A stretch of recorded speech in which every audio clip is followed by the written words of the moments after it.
Welcome to Awesome Movie Year, the podcast where we take a look back at an awesome year for movies, which is every year. I'm Josh Bell, film critic and writer, and I'm joined by my co-host. Jason Harris, filmmaker, comedian, and the results are in. Josh, you got syphilis. Oh, good. I'm glad we're getting to the syphilis right away in this episode. I thought you would be happy about it because now you can't get pregnant.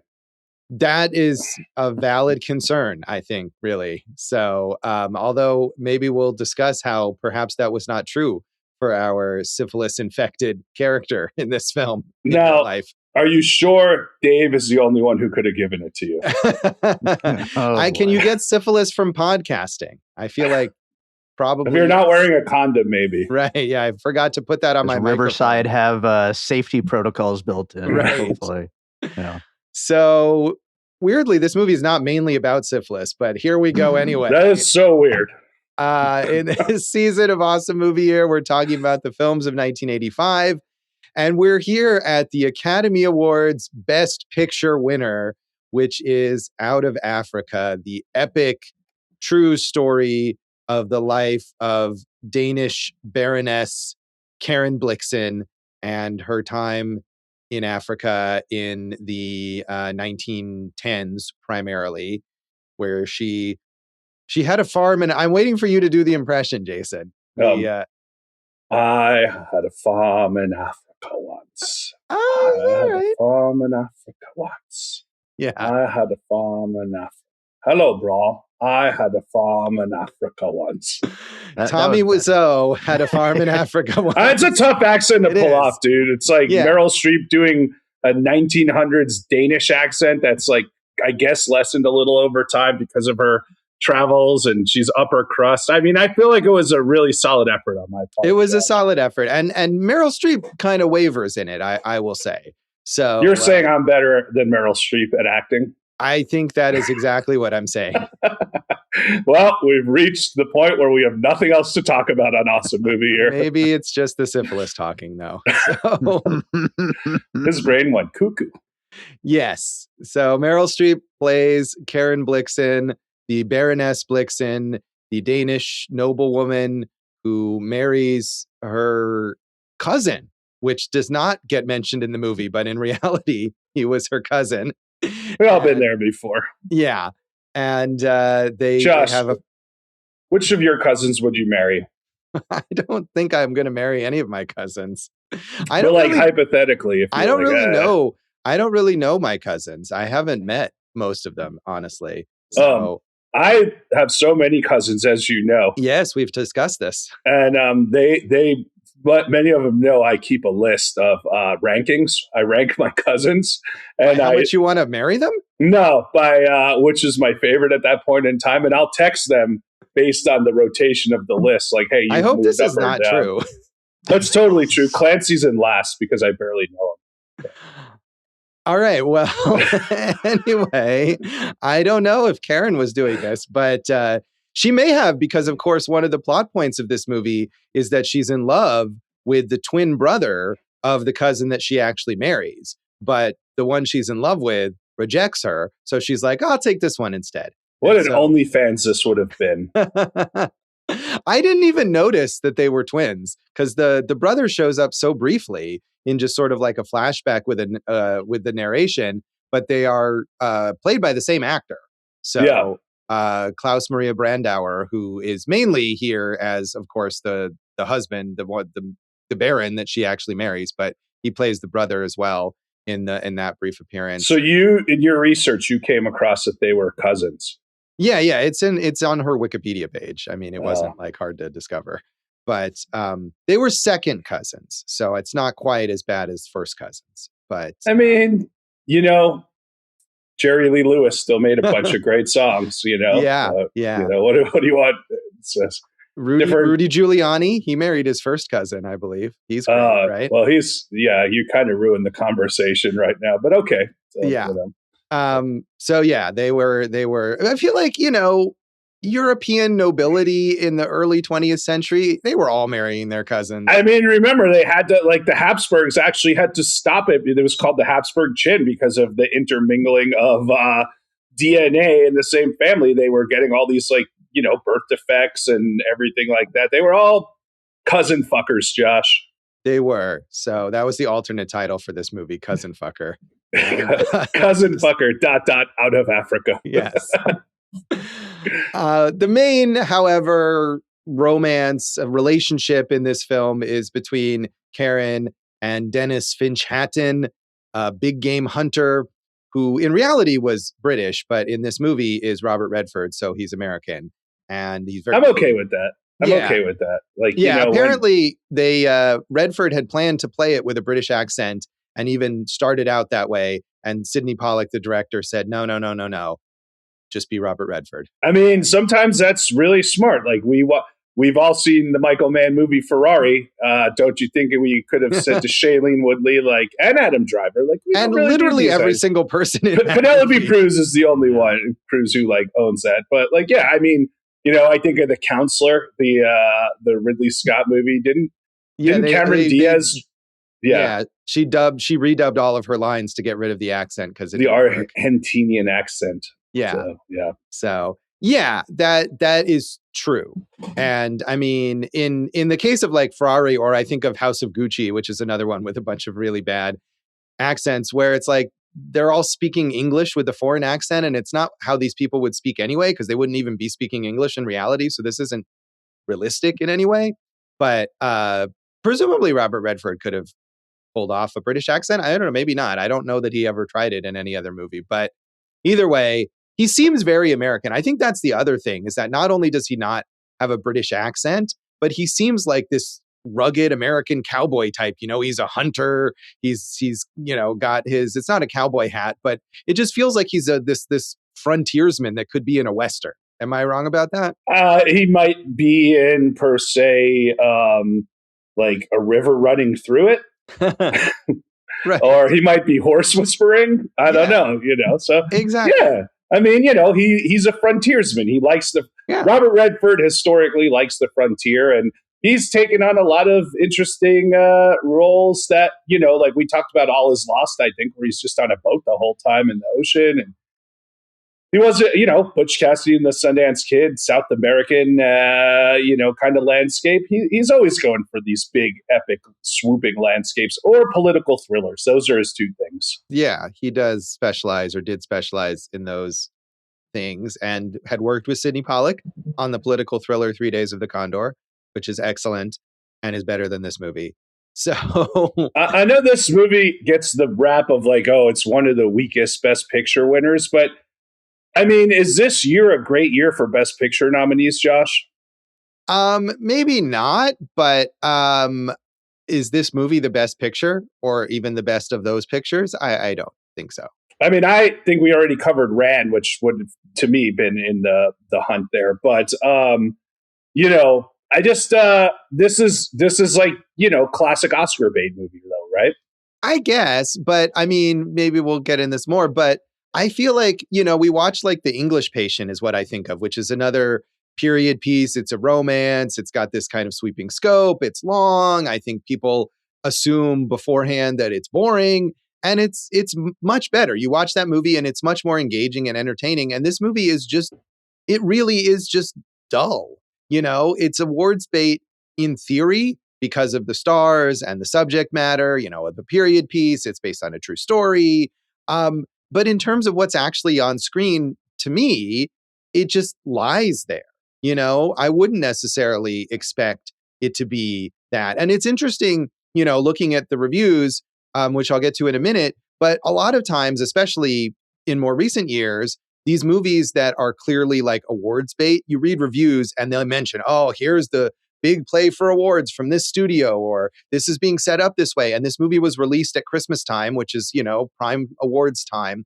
No one mentions that. Like Siskel and Ebert don't mention it at all. They review it in the same episode as The Color Purple, which was also nominated for Best Picture. Also awards bait. But a better movie. And they talk all about how The Color Purple is great, is one of the best movies of the year. And then they just kind of gloss over this one. So I don't know that it was expected. Maybe the studio expected it, but I feel like it wasn't the obvious awards contender necessarily. The other three, Kiss of the Spider-Woman, Prizzy's Honor, Witness. How do you feel about those? I refrain because honestly, I haven't seen any of those three. I've seen the first two, but not those three. I've seen Kiss of the Spider-Woman, but it's been a while. And then that was good. I didn't love it. And I have not seen those other two. So I don't know. We've talked about plenty of other movies.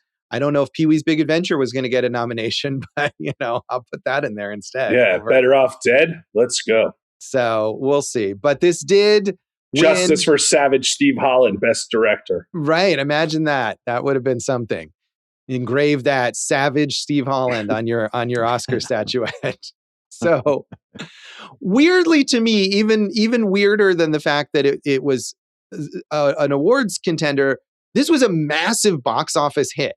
It grossed $227.5 million on its budget of $31 million. It was the fifth highest grossing film of 1985. And it's hard to imagine a movie like this grossing that amount of money now. I mean, if this movie was made today, it would be a Netflix original and it would be in theaters for 2 weeks, So that is astounding that many people, like mainstream audiences, said, yeah, let's go. I mean, maybe this is a testament to the star power of Meryl Streep and Robert Redford, but that was a surprise to me. I mean, also you have to admit however we feel about it, it was a crowd pleaser. I guess it was, but to me, again, it just didn't seem like it was this rousing, it just lies. People love it, bro. People love it. They did at the time, or at least audiences did. Yeah. And again, it was nominated for 11 Oscars, and it won 7 of those Oscars, including Best Picture, Best Director, Best Adapted Screenplay, Best Art Direction, Best Cinematography, Best Original Score, and Best Sound. Meryl Streep and Klaus Maria Brandauer were both also nominated for acting Oscars, and it was also nominated for Best Costume Design and Best Editing. It won 3 Golden Globes, including Best Picture Drama, and 3 BAFTAs, although weirdly at the BAFTAs, it was not even nominated for Best Picture, but still won a few other awards. So, and a bunch of, smaller regional like Critics Awards and stuff like this. So a highly awarded film. Too bad there wasn't a category for Best Bror, because I think Klaus would have won it if there was a Best Bror. We were discussing when I was watching this movie. I was in the middle of the movie, and Jason was confused about Klaus's character's name, Bror, and I hadn't even realized that was his. And it's just the dude's name. Like that was his first name was Bror. Hello, Bror. Every time she walks into, hi, Bror. Hello, Bror. Would you like a drink, Bror? Bror, how come we are still friends? Yeah. Oh, hi, Bror. There you go. Hi, that would be so good. Out of the room. We should mash these two up. So, yeah, I guess that was the Danish name, because the other brother, the twin that she didn't get to be with, is named Hans, which I feel like is a more expected. Yeah, that's not as good as Bror. No, but as we were talking about in that conversation, everyone in this movie has too many names, because he's got a first name and then his title. Some people call him Baron, and then some people call him Blix, which is short for Blixen, his last name. And she's called the Baroness, and her name is Karen, but she also has a nickname that's like Taten or something like that sometimes people call her. Very, very confusing. I just call her White Savior. Yeah, well, that is fair. We got a white lady named Karen who's complaining about things, so I feel like I can understand that. I will say of the White Savior movies, this is on the lesser scale of White Saviordom. That is true. It could have been much more egregious, which is, that's best I can say for it.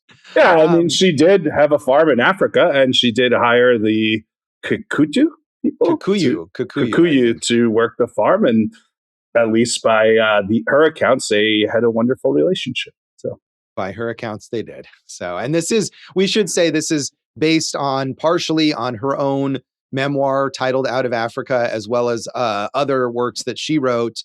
Also, however, adapted from a biography, Isak Dinesen, which is her pen name, The Life of a Storyteller, written by Judith Thurman, and Silence Will Speak by Errol Trubinsky, which is another book, I think, generally about the history of this region. So a lot of source material that they had to draw on for this boring-ass movie. Well, I can tell you Kenyan coffee is excellent. So that's my expertise. Yeah. I like good Kenyan coffee. Is it Karen Coffee? I guess I should have looked to see. I assume the Karen Coffee Company doesn't exist because it didn't even get burned off down the there. ground. Yeah, exactly. No, I mean, there's usually fruity notes in it, which is interesting because, you have that strong kind of punch of coffee and then some like kind of cherry or whatever citrus notes on the back end. It's pretty cool. All right. Well, that's good. Yeah. So critics actually were kind of mixed on this film. You got critics. Siskel and Ebert split on it. As I said, they spend this episode talking about how great The Color Purple is mainly. Ebert did give it thumbs up and he was enthusiastic about it. However, Siskel gave it a thumbs down and he called it an epic bore. Not an epic bore. Yeah, no, an epic bore. But yeah, Roger Ebert was a big fan. In his written review, he said, "What we have here is an old-fashioned, intelligent, thoughtful love story, told with enough care and attention that we really get involved in the passions among the characters.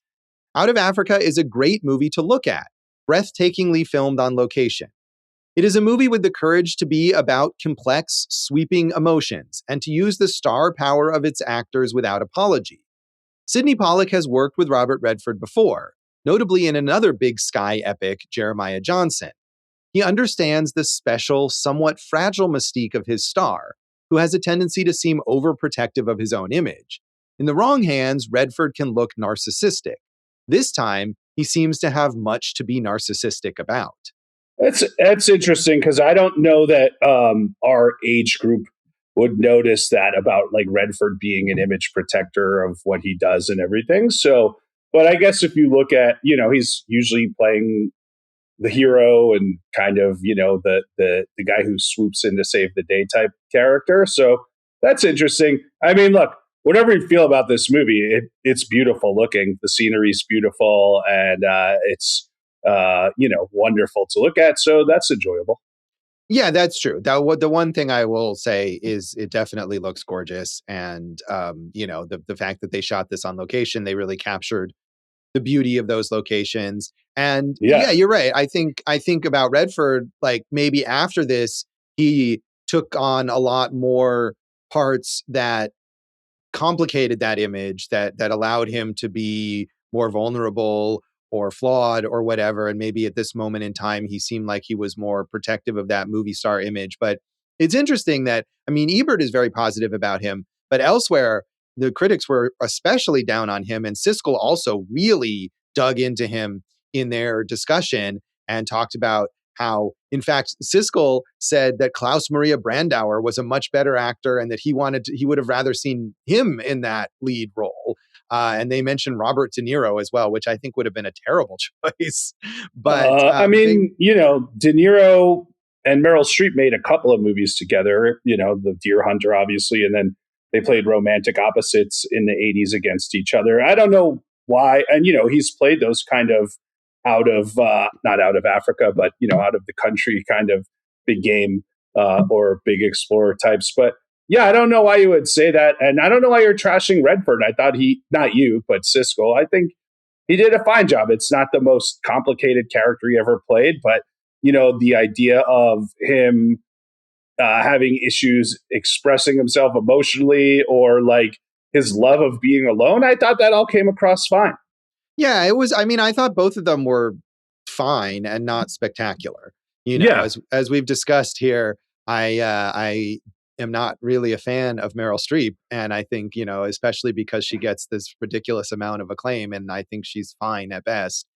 But she's fine here, even if her accent is a little shaky at times. You did say I was a better actor than her. Yeah. I'd rather watch you in a role. That's nice. And as the female lead of Africa. Yeah. But talking about alternate casting, I had heard the other, because you're thinking like the way you had said it is, well, they mentioned De Niro, so like, would you play that opposite? But what I had heard, the first choice for the Meryl Streep part was Audrey Hepburn. And I'm thinking Audrey Hepburn and Robert Redford, that makes a lot of sense in that character. And I think that would have been a really interesting characterization. I don't know about the accent, but otherwise, I think that would have been a really interesting kind of pairing for that. Yeah. And I think when you're talking about the alternate casting, like Siskel and Ebert, they're not saying that De Niro was almost cast in the movie, just that they wanted him to be cast in the movie. Right. I don't think there was ever a consideration to having him in the film. But yeah, I think that would be that would be interesting. And Audrey Hepburn is actually grew up in Belgium, so I feel like maybe she could have. It's closer, yeah, right. But maybe she could have kind of gotten that accent there somehow. The alternate casting for Finch was Jeremy Irons, or Jeremy's Iron. Yeah, if you play word games, Jeremy's Iron. So that's important. No, I feel like he could have done a good job, and he actually is British, so yeah, he would have been a good Bror also. I think he would have been a good Bror as well. So but true. Bror did a good job too. Yes, he did. So Sheila Benson in the Los Angeles Times was less enthused. She said, "Out of Africa, with its intense civility, its irreproachable landscapes, the tensions of its faintly doomed love story, which is not about love really, but about possession, and its twin superstars, seems to be just the thing for famished culture mavens at Christmas time. Unfortunately, and through no fault of Meryl Streep, there doesn't seem to be enough electricity generated out there in Africa to power a love story 2.5 hours long. Streep may convince us utterly that she is in love with Africa, but our views of it are a little too stately to really feel the place. Consequently, we are stirred the way a really well-presented travel film stirs us, enough to inquire about group rates, but not passionately." I'll tell you what I'm starving for at Christmas time. Tamales and hot cocoa. Num, num, num, num, num, num, num, num. Yes, the traditional Christmas meal of Africa. Yeah, that's fair. You make a fair point. I didn't look up the Kenyan customs around the time. Yeah. We do have a brief moment where it's Christmas, right? When Karen wishes Dennis a Merry Christmas, and he's sort of like surprised. He didn't even remember right after. Yes, put this on my list of non-Christmas Christmas movies, right? It's like a 2-minute thing in this 2-hour and 40-minute movie. We covered Man Bites Dog, and there's one scene in a bar where there's a Christmas tree in the background, like a tiny one, so that counts. So okay. This counts, buddy.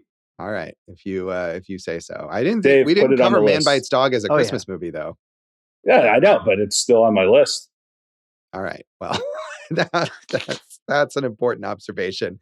But I mean, I think, Jason, we were just talking about the cinematography and how this looks gorgeous, and I think it does. But I think she makes a fair point that, to me, like, especially, in some of you I know love that aviation sequence where Dennis takes Karen up in his plane. That's the best part of the movie. And it's beautiful, but like their presence in it as characters is almost superfluous. And I was thinking I could watch a nature documentary about Africa and see these images that would be just as beautiful.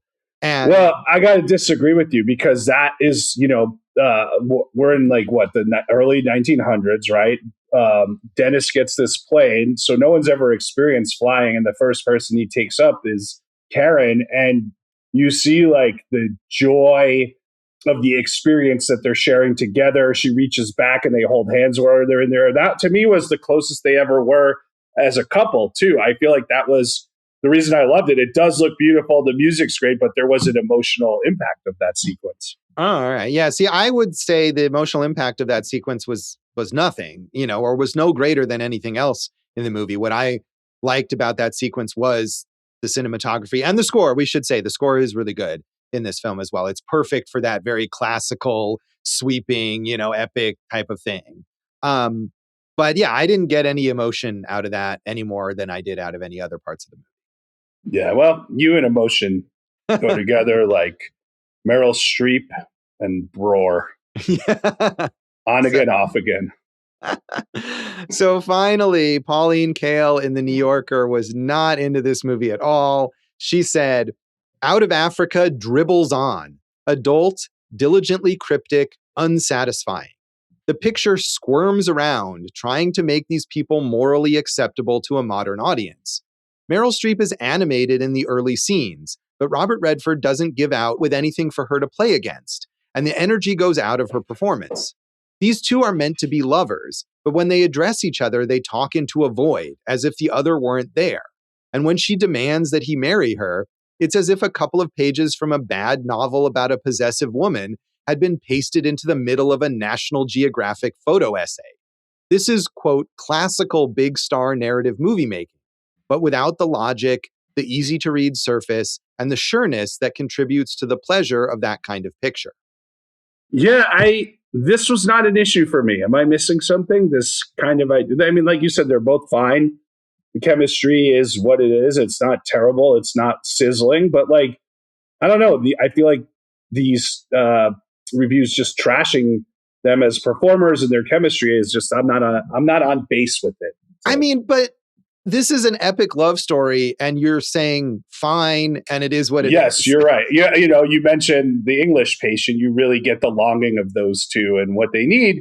But part of that is the structure in how they kept those two apart and how they had to have rendezvous and everything. And, the sequence where they're trapped overnight in like the sandstorm, things like that. We don't have any of that in here. So that's also a structural element that adds to that, I think. Right. But I mean, it's not the same like life or death scenario as The English Patient, but the whole thing is that they are kept apart, right? He keeps going. Like, first of all, she's married to someone else for much of the movie. And then even when they are able to be together, he keeps leaving. He goes away for long periods. She's missing him. I mean, I think we could have gotten a sense of that longing a lot better. I do think their performances are fine, but I never was swept up in the love story here, which I think is what you need. And as that Sheila Benson review says, you do get the sense maybe of how much Karen loves Africa, right? Especially as repeating that one line that you repeated. But I got not nearly as much the sense that she loves Dennis. Well, it's interesting you said that because my next question to you is going to be, is this a love story first, or is this a story about a woman's experience in Africa? And to me, it's the experience that's the main story, and the love story is secondary to it. I mean, I think that's fair to say. And I think maybe from the real Karen Blixen's perspective and in what she wrote, which of course I have not read, that seems likely to be true. But I think the movie is emphasizing the love story. And that really falls short. And when that's what the movie is, to me, primarily about, it's disappointing. And even about her experience, like I got a better sense that she loves Africa than that she loves Dennis, but it was still a pretty surface level sense of what she cares about here and how she comes to, be so invested in this place that she's moved to. It was still pretty basic. Yeah, if you want a better representation of, foreigner going to Africa and ingraining themselves in the culture, might I suggest The Air Up There, starring Kevin Bacon as a basketball coach who goes to scout and teach basketball to Africans. What a wonderful film. I thought you were going to recommend Ernest Goes to Africa. Well, yeah. Dave is here. He can cover the Ernest recommendation. Dave, was this more or less sensitive racially than Ernest Goes to Africa? I don't know how to answer that, but I will say, Jason, you're going to be very disappointed in this, but I kind of agree with you that this is more about her experience in Africa, and their love story is kind of secondary. So maybe you want to retract your statement. Yeah, agreeing with you is bad.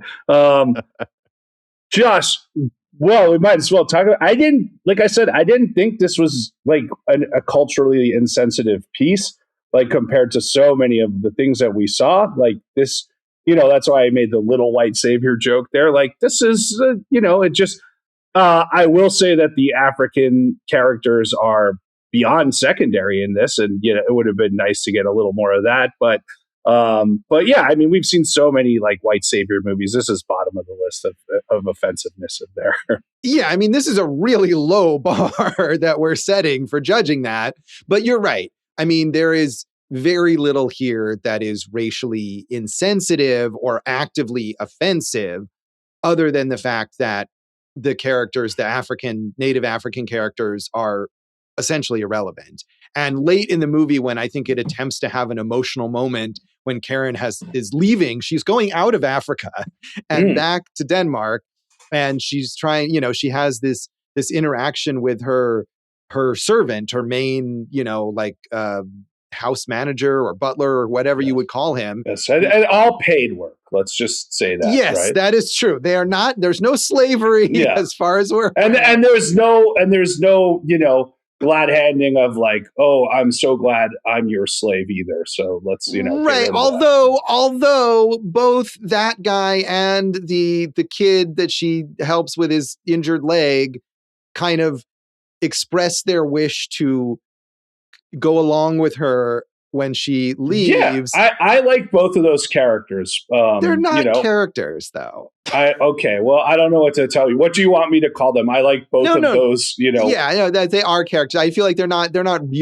fully realized characters in any way. But I don't think it's bad to, I don't think there wasn't anything in there that was like, again, offensive. Like, oh, they want to leave and continue their work with her. Like that's a thing that people want. Yeah, but I mean, what I was going to say is that the movie tries to have this emotional moment with her farewell with the butler guy, whatever his name is, which, of course, the fact that I don't remember is part of the issue. And it just racism. Doesn't come off at all. Yes, is my insensitivity. It doesn't come off at all. It doesn't have any emotion to it. That relationship isn't meaningful. That even though he's been around for nearly the entire movie, the very, very long movie. So I think that is a concern. Yeah, no, and that's fair. And that goes, again, we're talking about things that on the page don't translate. And the writer Kurt Luedtke was the editor of the Detroit Free Press and wrote a lot of things for Pollack, Absence of Malice, which he got a Best Original Screenplay nod, and Random Hearts.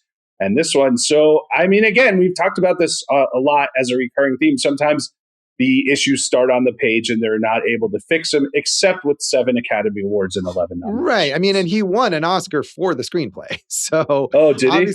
Yeah, for this screenplay, not for then I'm the other a dummy. One you I got nothing. No, but I mean, I'm with you that the screenplay here is a weak element of this movie, even if you like the movie. Like, you could award the cinematography and the score, even the performances. But the screenplay, no.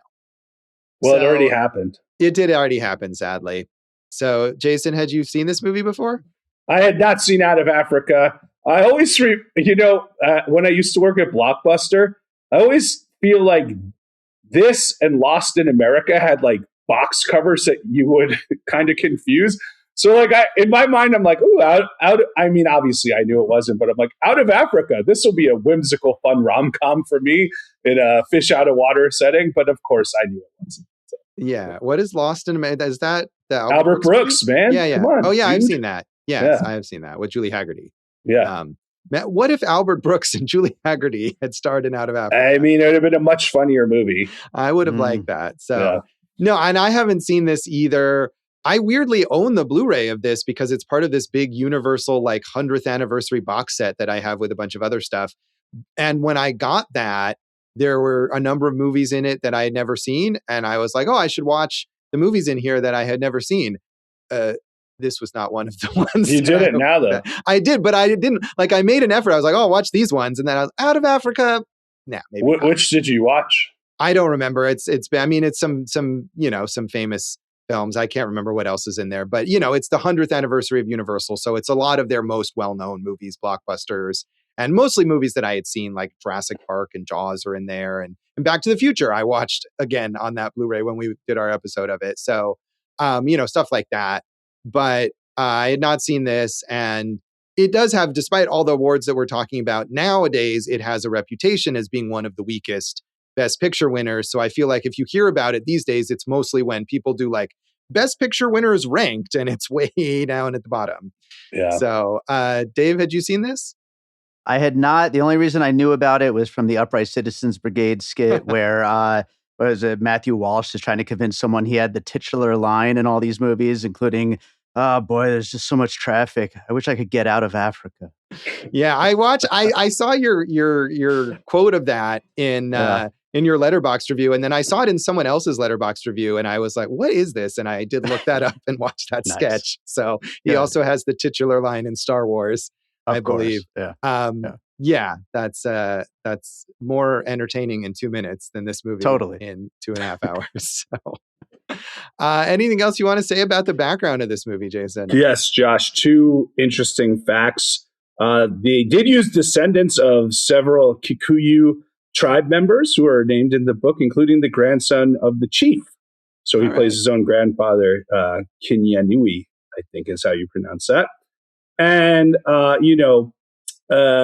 Sydney Pollack was not sold on Streep's sex appeal, so she went into the meeting with him showing cleavage to get the gig, and guess what? It worked. That does not reflect well on Sydney Pollack. Also, is this character like meant to be like, is her sex appeal like key to the story? I mean, she be fucking Josh. So. She does, but I mean, and there is that one scene, the one brief sex scene. But I don't feel like this is, and it's not even a knock against the movie. It's just not that kind of movie where it's very like sensual and sexy. You're saying you wanted the classic white savior scene where she sleeps with one of the indigenous people and you just see her light hands against the dark back of the man and all that stuff, right? Okay. Yeah. We do get a relationship with one of the secondary characters, Berkeley, who is Dennis's friend and Karen's friend as well, a fellow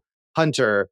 And we learn late in the movie that he's been having this relationship with his Somali servant, I guess, who doesn't even have a line. It's Iman. It is played by Iman. Yes. Yeah. But so we do have that at least. But I'm glad we didn't have what you described there. So we'll come back and talk some more general thoughts on Out of Africa.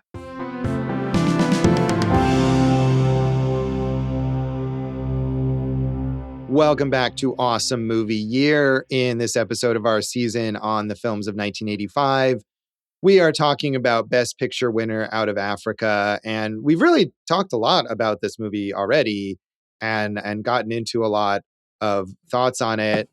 I feel like, again, to me, like watching this movie was just like, it was just like wallpaper. I don't feel like passionately against this film. It wasn't something that like made me angry or I hated it or anything. It was just there. So I agree. I agree with you. And like, the idea of like it picked and chose different elements from multiple stories of the author. Like, I think we needed a little more construction of what that would lead to get arcs and some dynamic and some thrust and some momentum to the story. Whereas it just seems like you said, it's a bunch of pastiches that are all the same put together. Yeah, I mean, and because it came from so many different sources, I mean, I would imagine that the screenwriter or the producers or Pollack or whoever sort of shaped this, could have looked at everything about Karen Blixen's life and decided, all right, what do we want to focus on in this movie about her? And they decided to build it around this love story with Dennis Finch Hatton. And yet, I feel like we needed more, I don't know, it needed to be more eventful, or we just needed more enthusiasm or excitement or passion to that story. I mean, he's barely around for the first, almost an hour of this movie, I feel like. I mean, she meets him early on when she's taking the train into Africa, and we introduce him and we learn that he's a hunter and all this, but then he just kind of drifts in and out for a while until they finally, hook up or whatever. But I feel like there were other things. And again, just like looking at Wikipedia, and there was some, giant locust attack on the farm and other events that you could have focused on the challenges of trying to make this farm work, the coffee plantation that they decide to do instead of a cattle ranch, which obviously, I guess Kenyan coffee is great now, but in the movie, it shows that this was a really difficult thing for them to attempt. Yeah. We don't really get a sense of any of that. I mean, we get the sense that it was difficult because they said it's never been grown there. But I do think putting a set piece in, whether it's the locust attack or something else, and maybe Dennis is there to help her out and rebuild, that would have added some, kind of thrust to their relationship. Well, as you said, we did have some thrusts in their relationship, but not enough. Yeah.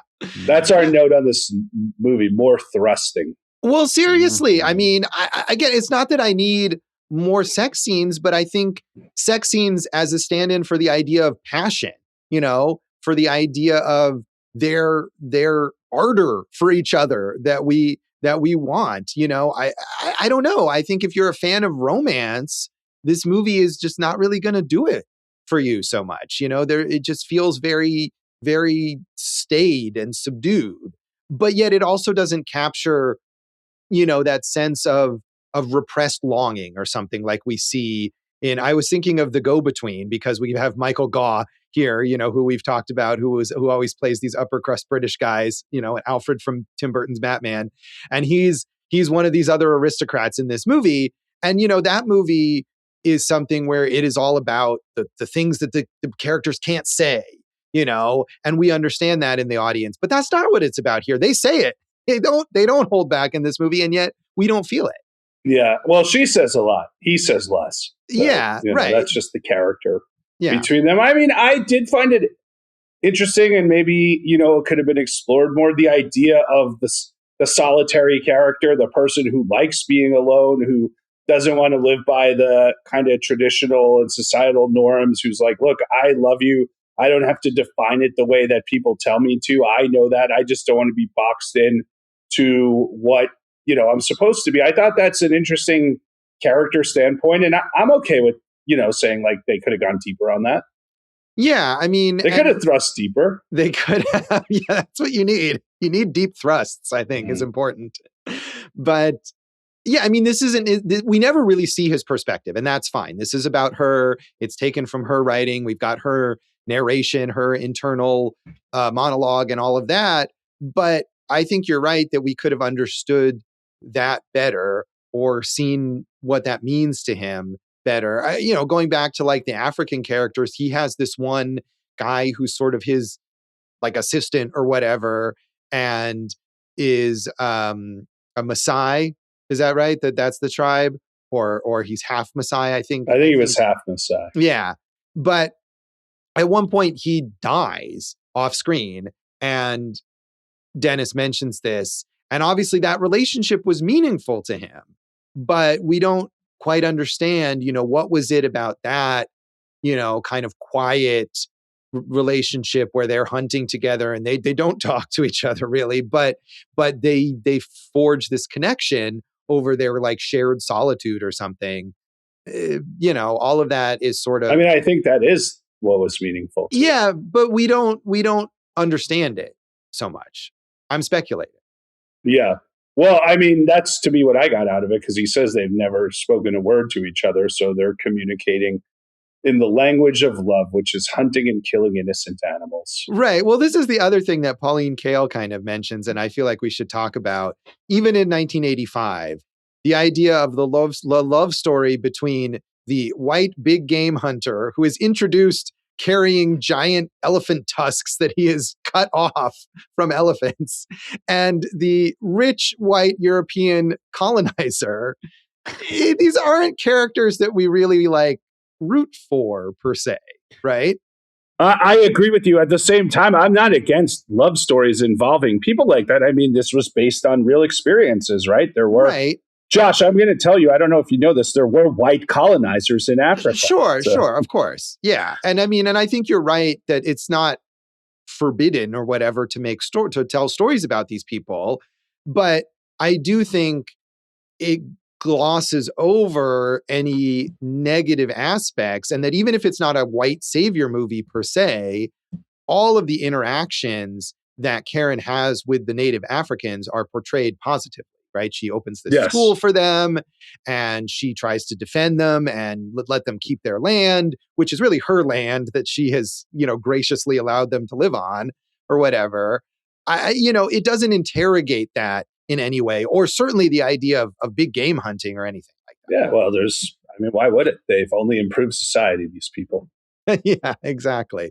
But no, I mean, I'm thinking of a movie that I talked about in our top 10 of last year, Don't Let's Go to the Dogs Tonight, which is also about white colonists in Africa and is all about the idea of the main character realizing what kind of damage her family has done to this country, being, outsiders coming here. And it's not that we're demonizing these characters entirely, but it examines the consequences of this and how the white characters, who are the main characters of the movie, reckon with that.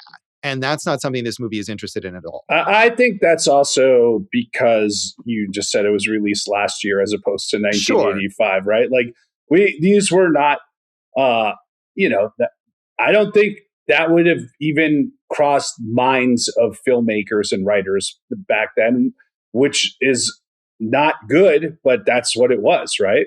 Well, okay. But on the other hand, again, Pauline Kael begins her review talking about how these people, not only that she thinks that these people are morally questionable, but that the movie needs to sell the audience on these morally questionable people. So she's assuming that others, people who go to watch this movie, will feel that way too. So I think it's definitely something people are thinking. Now, let's dig a little deeper, because I'm, of course, anti-big game hunting, right? So I see that. But did you think with the Karen character who moved to Africa, bought land, hired people, and I'm just saying in this portrayal, was good to the native people, you can also have good people who move to places and try to help people out, Josh.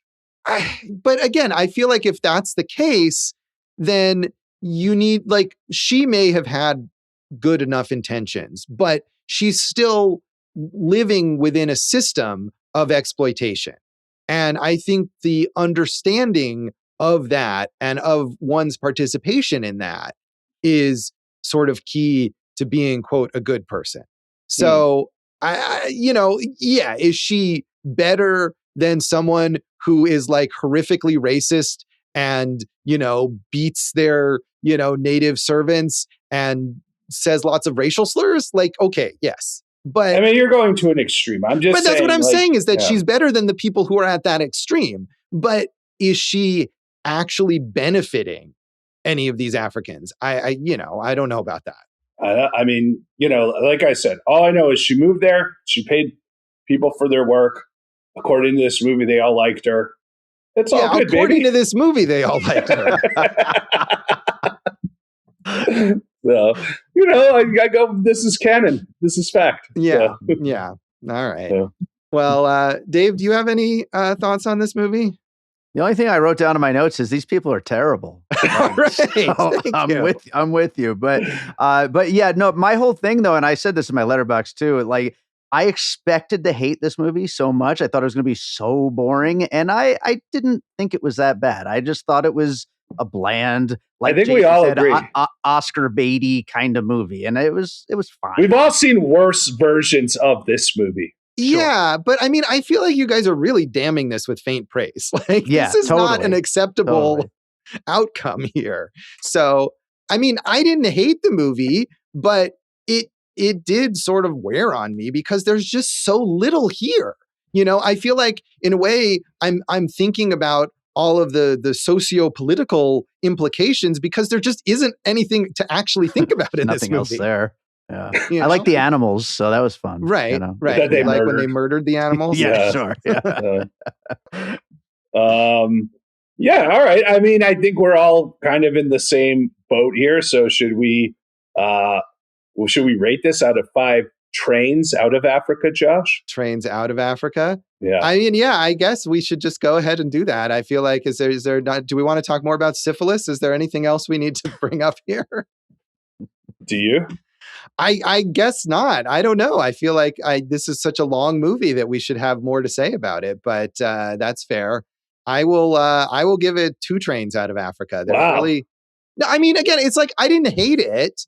I mean, 2 is a very low number if you didn't hate it, Josh. I mean, but I was thinking about this and it's I didn't hate it, but it's hard to identify anything that I liked about it other than the cinematography, which is lovely. But again, I guarantee you there are numerous nature documentaries about Africa that you could watch that look just as good and will not have boring people in love getting in the way of the scenery. In fact, again, going back to Siskel and Ebert, Siskel says that both he and Ebert have traveled to Africa. And even in 1985, with the consumer technology available to people, Siskel tells Ebert that he could make something just as is engaging with his own camera if he traveled to Africa. We knew that from the Ebert documentary that we watched. So, yeah. On all the trips he took.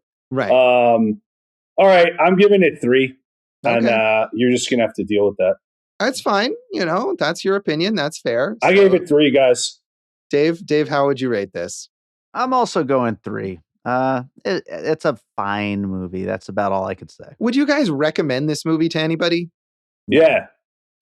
Old white people. Yeah, I guess. Yeah. All right. Well, I would say even old white people deserve better movies than this. And well, it depends which ones. That's sure.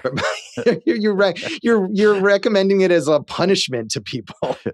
No, they won't see it that way. Yeah. You know. All right. We'll come back and talk about the legacy of Out of Africa.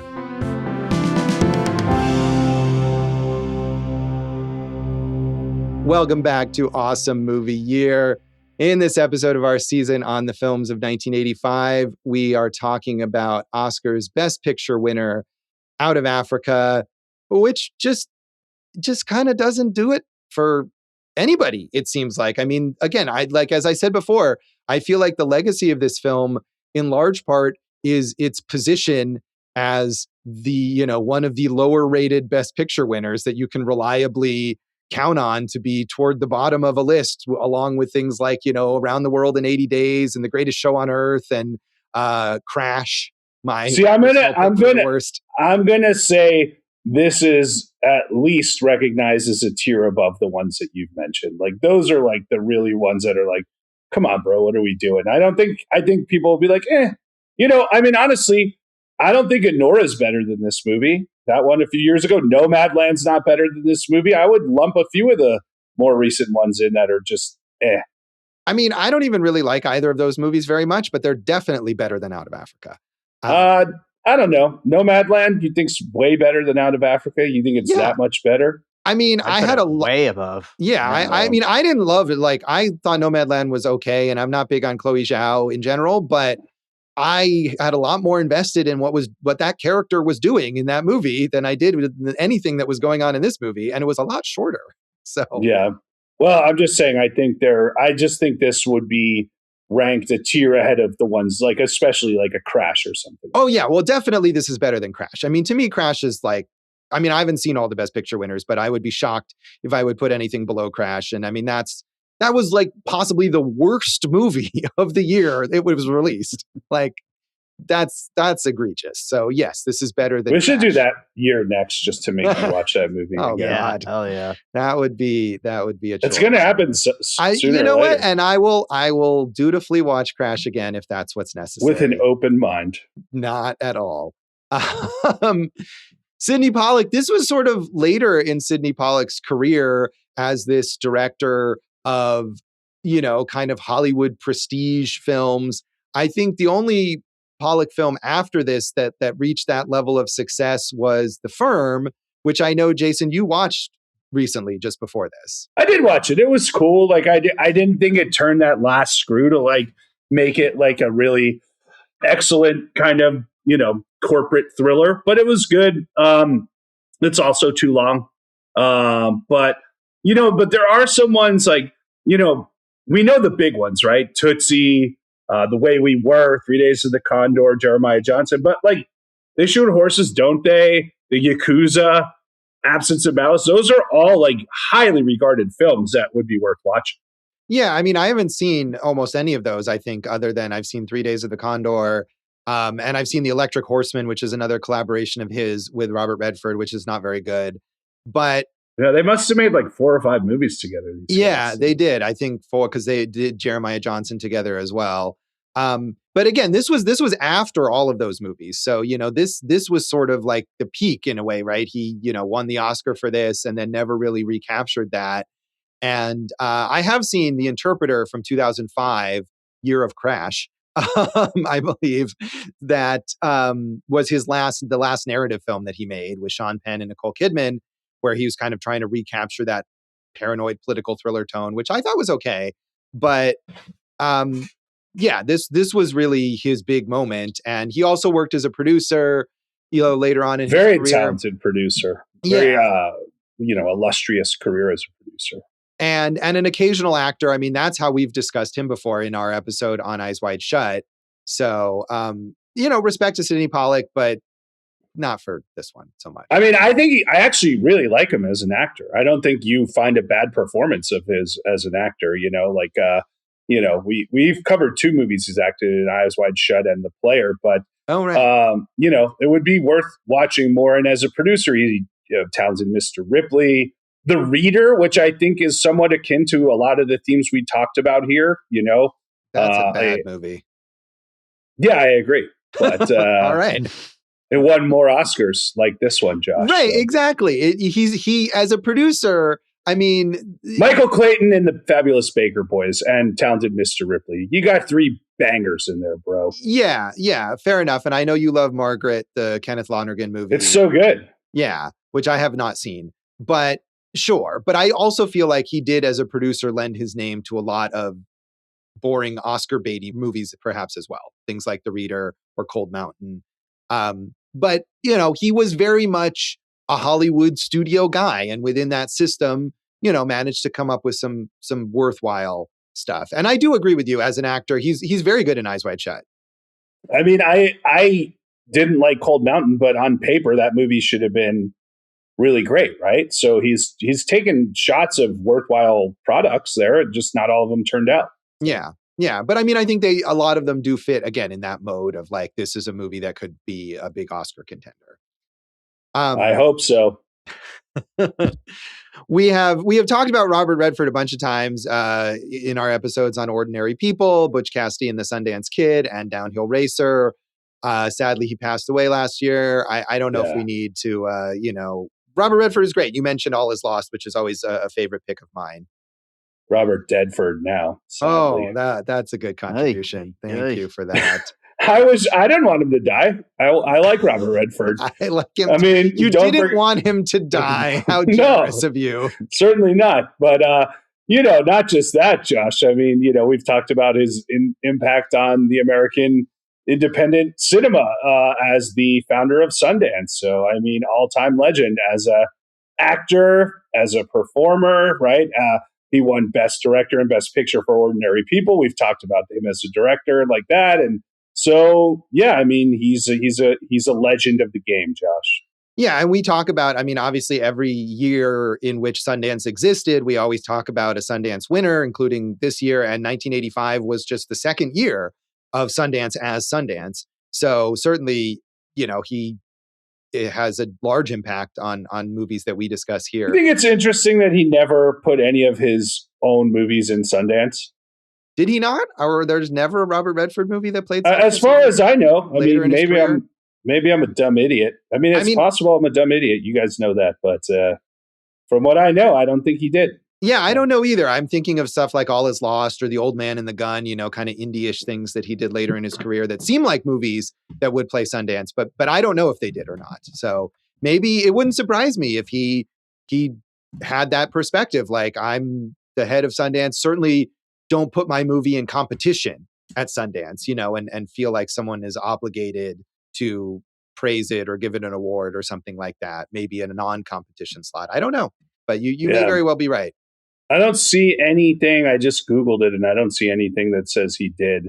Yeah. Well, that may very well be true. Yeah. And it would make sense. I mean, I think, as you're saying, he had a lot of integrity. They're kind of trashing him in this era, like that he's just this pretty boy or whatever who's holding on to his image. And I wonder if maybe part of getting that reputation and wanting to push back against that reputation is why he went all in on being this sort of like, elder statesman of indie film in his later career. He had just started that, right? Sundance was not the thing that it would become in 1985 yet. Yeah, it's really strange to me. I'm just trying to think of like, this guy was, obviously on the progressive side of things, making all these kind of classic 70s political thrillers. And, we mentioned The Candidate when we covered Downhill Racer, stuff like that. I don't know why you would be like trashing Robert. It's not like he's The Rock, he's not doing crap, right, all the time. He's not selling out. He's trying to pick it. I mean, he made The Natural the year before. That's a great movie. So I don't get it. Leave Robert Redford alone. I know. I agree. And I was sort of surprised to see that this was the sort of reputation that he had in 1985. But it clearly is, because it's mentioned multiple times by these various critics. But he showed them. So Meryl Streep, we've also talked about before in our episode on Death Becomes Her. This was her 6th Oscar nomination already. I know, in like 7 years, because she started in like, she made, Julia was her first movie in 77. And then so within 2 years of that, she's next 2 years, Deer Hunter and Kramer versus Kramer. She won 2 Best Pictures in a row for those, for being part of those. And her first Oscar was Kramer versus Kramer, which Josh still hasn't seen. I have not, but I'm sure if we cover 1979, we will get to that. And she's won 2 already at this point, right? She won 2. Yeah, she won. Yeah. So this was her 6th nomination, and she had already won twice for Kramer versus Kramer and Sophie's Choice, which I also have not seen. Yeah. And and then she didn't win again until The Iron Lady, which I have seen and is not good. That's a weird one to me, The Iron Lady. That's like what they gave her. But, you think she'll catch Katharine Hepburn and get to 4? I don't know. I mean, it's also crazy to look at the list of things that she was nominated for, especially later in her career. And so many of these are movies that are like, even if you think she's good in the movie, like Music of the Heart and August Osage County, Florence Foster Jenkins. I mean, Music of the Heart. Talk about white savior movies. Yeah, I haven't seen that, but I believe you. These are movies that are not in any way like well regarded, really, I don't think. And she'll probably get another this year for The Devil Wears Prada 2. Which is insane. That she was nominated for The Devil Wears Prada, which, again, even if you think that's a good movie, it's just such a, ridiculous, over-the-top comedy. I don't get it. Let's give a few off the beaten path recommendations since we've talked about both of these guys. I think, Josh, you and I both Let Them All Talk, the Soderbergh movie where Meryl Streep. All right, well, I'm going to recommend that as a Meryl Streep one you might not have seen, where she's a writer who gives a lecture on a cruise, and the whole movie takes place on this cruise. I think that's a good movie. And then for Redford, as a director, I love Quiz Show. That's a great movie that we haven't covered. And I actually have not seen Quiz Show. So, oh my God, you're the worst. We'll maybe get to that also at a certain point whenever we cover that year. But no, I mean, I think I went, because we've talked about Robert Redford so much. I mentioned like The Old Man and the Gun, and Pete's Dragon is also good. Like, he worked really well with David Lowery, obviously, and All Is Lost. I would recommend all of those. Honestly, the more I watch Meryl Streep movies, the more I realize I just don't like her. I don't like her. So did you like her in Project Hail Mary? Right. I mean, I feel like there's my recommendation. She actually does tiny voice roles in 2 recent films, in Project Hail Mary, and she's also in Hoppers. I will recommend Hoppers, which is a very fun movie. I enjoyed Hoppers. So there's my Meryl Streep recommendation for you. Coming up, she's got a project on Henry David Thoreau, which I know you're pumped for. And she's in Cameron Crowe's making a Joni Mitchell movie. I'm wondering, is she playing like old Joni Mitchell, or how are we doing this? I don't know. Is that really happening? I feel like they've tried to make movies about Joni Mitchell for so long, and Cameron Crowe also seems to be unable to actually make a movie anymore. So I wonder about that. Well, I don't know if it's happening, but I said it is, you said it isn't. So you have both sides now. All right. I feel like Meryl Streep is the greatest, actress of all time or whatever, which they mention in that Upright Citizens Brigade sketch that Dave mentioned, right? Is this sort of received wisdom. And so I was like, oh yeah, of course Meryl Streep is great. And if I see a movie and I don't like Meryl Streep in it, I think, oh, well, maybe she just this wasn't her best moment or whatever. But I just don't think she's great. I don't really like her performances in almost any movie. Sorry, buddy. She's got the 21 Oscar nods, the 3 wins, 8 for 32 on Golden Globes, and 3 Emmys. So you're just not going to win this one. She was in Dave's favorite movie, Ernest. Ernest. Adaptation. And sure. That's like, and sometimes the movies are good, or I think, okay, yeah, she was fine in that. And, the movie overall I thought was a good movie, but I rarely, if ever, think, oh yeah, Meryl Streep really stood out in that, or I really liked her performance in that. It just doesn't. You're not a Meryl Streep guy. I'm really not. Yeah. I'm really not. You like the name Meryl, though? That's a good name. Sure. Yeah. I'm going to name my child Meryl. Yeah. All right. Klaus Maria Brandauer is still a prolific actor, mostly in European productions and film and TV. I was not familiar with him, but obviously Siskel was, and really appreciated his work. Karen Blixen. This is another thing I think the movie maybe doesn't get across. It does get you a sense of how much Africa meant to Karen Blixen, but maybe not how much Karen Blixen meant to Africa. There's a suburb of Nairobi named Karen after her, and her home that we see in this film is a museum now, the Karen Blixen Museum. So see, Josh, I told you, you can go and have a good influence on places as an outsider. See, I told you, buddy. I guess so. I mean, I'm not sure who, visits the Karen Blixen Museum or who created that, because she didn't have children. So it weren't like her descendants who were able to put that together, but it does exist. And she was a very successful writer. She returned to Denmark and didn't publish anything until after she went out of Africa, but was a very successful, acclaimed writer all the way up until her death in 1962.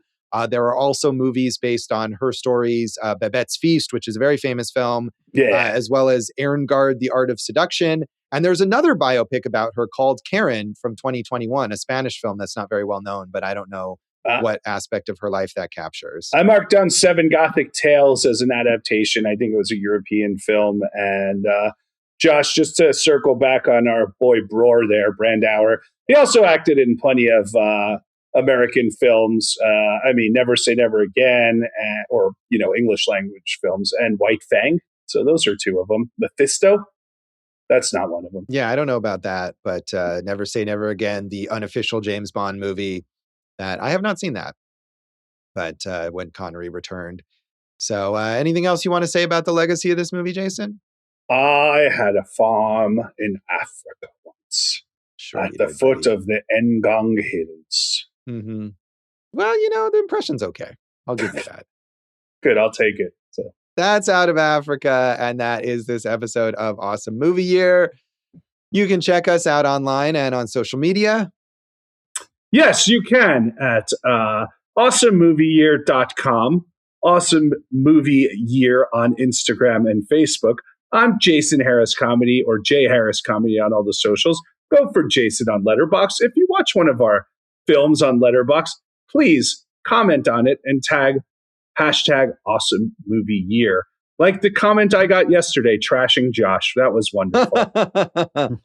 Yeah, that was.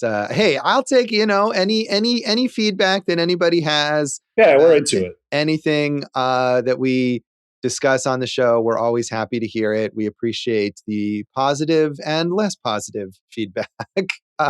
You can give me such feedback if you like. I'm on Facebook at Josh Bell Hates Everything. You can find some old writing from me at joshbellhateseverything.com. I am at Signal Bleed on Blue Sky and on Letterboxd. And check out our producer David Rosen's awesome podcast, Piecing It Together. Check out Piecing It Together wherever you listen to podcasts, and follow us on social media at Piecing Pod. Jason, what's in our next episode? I believe it's Dave's pick, Josh. Is that correct? It is. Dave, what are you picking? Well, you are welcome, Awesome Movie Year listeners, because we are going to be talking about The Return of the Living Dead. So tune in next time for The Return of the Living Dead, and thanks for listening to Awesome Movie Year. Thank you for listening to Awesome Movie Year. Make sure to follow Awesome Movie Year on Facebook, at Awesome Movie Pod on Twitter, and at Awesome Movie Year on Instagram. And if you like the show, review us and rate us with 5 stars on Apple Podcasts.